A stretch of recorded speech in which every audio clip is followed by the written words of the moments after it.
Hi everyone, this is Marley and welcome to my Roadside Homestead. In today's video, I will talk about how to fill your raised bed garden for cheap or free. This year, we created 6 raised garden beds. Initially, we thought that we needed to buy all of the soil to put in my raised bed. But then we realized that it gets too expensive if we buy bags of garden soil or topsoil. After some research, I learned that I did not have to spend a fortune in order to fill my 6 raised garden beds. So in this video, I would like to share with you the 3 ways that I used in order to fill my raised garden beds for cheap or free. The first method of filling my raised bed garden is totally free. It involves a lot of work, but in the end, I did not have to spend a penny. All I did was to dig up around the raised bed. I took the topsoil and put them inside my raised bed. I did not mind the amount of work that I did. After all, who does not want to save some money? So in this video that I'm showing you right now, I am almost done filling my first raised bed. And all of this dirt came from around this first raised bed. As I've said, this method is just a matter of digging around the raised bed. You don't have to dig so deep. I was just taking the top of the soil and putting them inside the raised bed. And see that? That looks so pretty. And as you can see, the garden soil looks so healthy. And that is ready for planting. Another way to fill your raised bed garden is by buying some topsoil. I am not talking about the topsoil in bags that you can buy from the big box stores or from the nursery. I am talking about those places where you can get loads, or in here they call it scoops of topsoil. I searched through Facebook Marketplace and I found 2 places where I can get the topsoil. One of these places is an established nursery, and they are selling some landscaping supplies. Now this place is selling 1 scoop of topsoil for $25. And I said to myself, oh, this is a good deal. The picture was so nice. They said that it's good for either potting or for gardening. And so I sent my husband to their place to buy some topsoil. It was my very first time to buy some topsoil, and I was expecting to get that same thing that I saw in the picture that they posted on Facebook Marketplace. But no. It was never the same as the picture. When the topsoil arrived, I was so surprised because it was not the same color as the picture. It was light brown. It was clay, and it was full of weeds, roots, and other materials that you don't want in your garden. I would still say that this is a cheap way to fill your raised bed garden. Like literally cheap, because nothing will grow on that soil that I got. Literally, this soil that we bought was just so tough. I mean, so super duper tough, but there's nothing we can do about it. We were gonna buy some more. I mean, that was the original plan, because I mean, it's hard on the back to like dig around the raised beds to fill the raised bed, but oh boy, it's just not gonna work. I am not saying that all the places who are selling topsoil are doing this. I mean, it's probably a good quality for them, but not for a backyard gardener like me.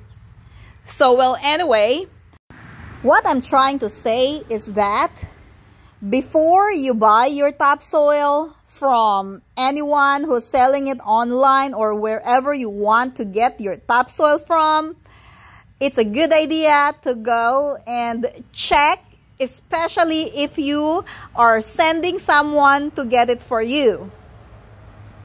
I don't want to discourage you from buying your topsoil from these places because I do have some friends who were able to get some good quality topsoil from this kind of places. It's not just the same place where I got my topsoil from.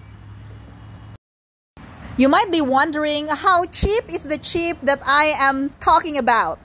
Well, we paid $25 for one scoop, which can fill 2 raised beds.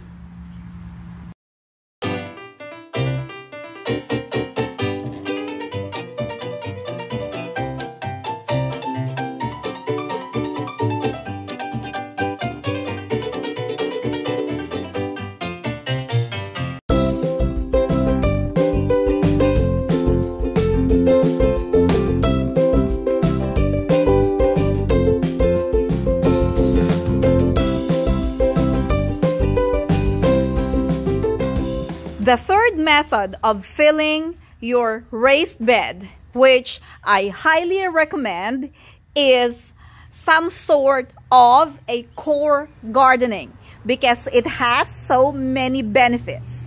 Aside from it is entirely free.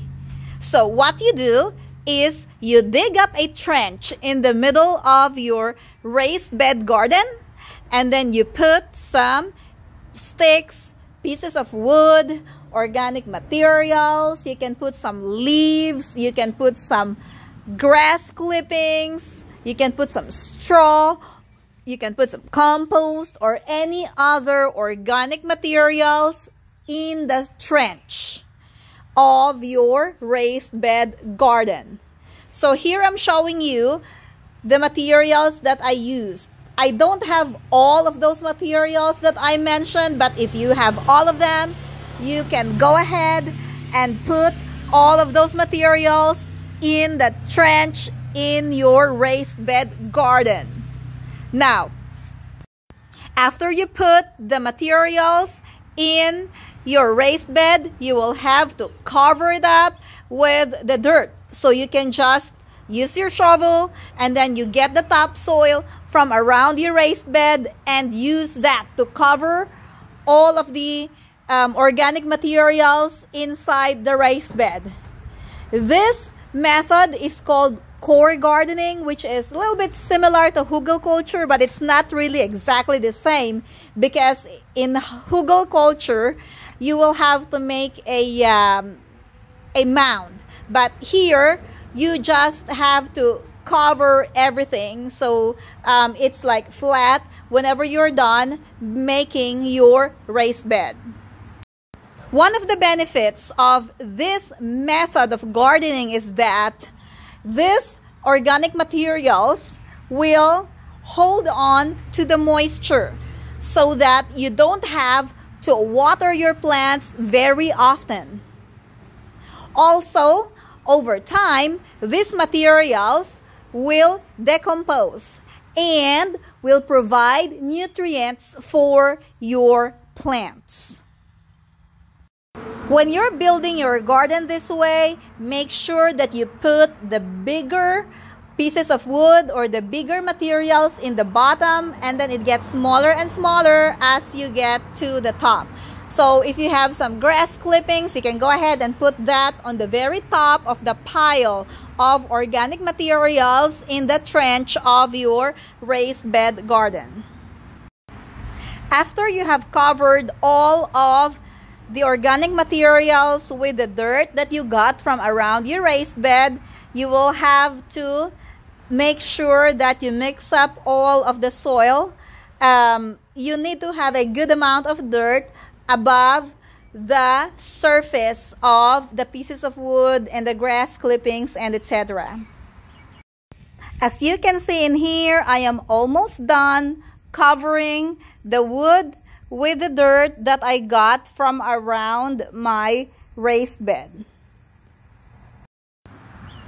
After prepping my raised bed garden, I amended it with some 4-4-4 organic fertilizer, and I planted some beautiful pepper seedlings. If you enjoyed this video, give us a thumbs up and subscribe if you haven't already. Thank you for watching and happy gardening. Bye-bye!